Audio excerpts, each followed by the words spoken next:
Hey guys, it's Christina. I'm responding to the Chapter 1 questions for Data Dynamics.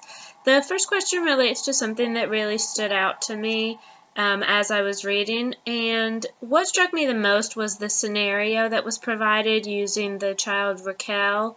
The data was not used specifically for her. In her case, she was someone who loved PE. She was a social learner, and the interventions that were put into place for her completely ignored that information and that data that was specific to her.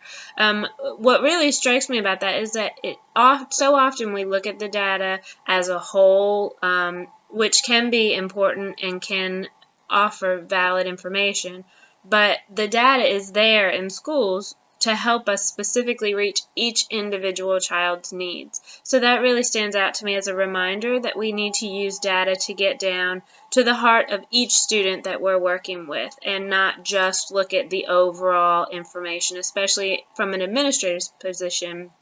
We have a tendency to look at what's happening with the whole school. Teachers, I think, do a better job of narrowing it down to specific student needs. But that really struck out to me as a future administrator.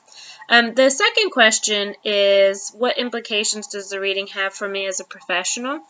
And I really feel like challenging the status quo is kind of something that this reading has kind of pushed on to me, and not just using data for the sake of using data, but to really truly find out what's meaningful to the population of my students in particular and the teachers that I'm working with. And I've been lucky to have been part of a really successful and effective school improvement team at the elementary school that I worked with when I was teaching, and then now have had the opportunity to work with another school improvement team in a middle school through an internship, and then now in my current internship situation back in an elementary school. So I'm able to kind of pick and choose what really is effective and successful about the way that they're using their data.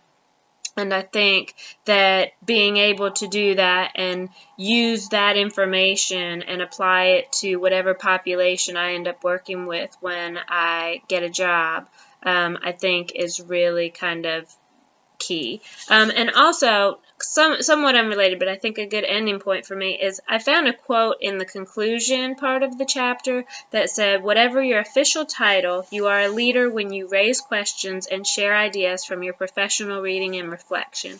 And I really felt like that's a valuable quote to relay to staff in a school, to help them acknowledge exactly what their contributions are and how essential they are to the growth of the school as a whole. I look forward to having a conversation about all of this with each of you. Have a good night.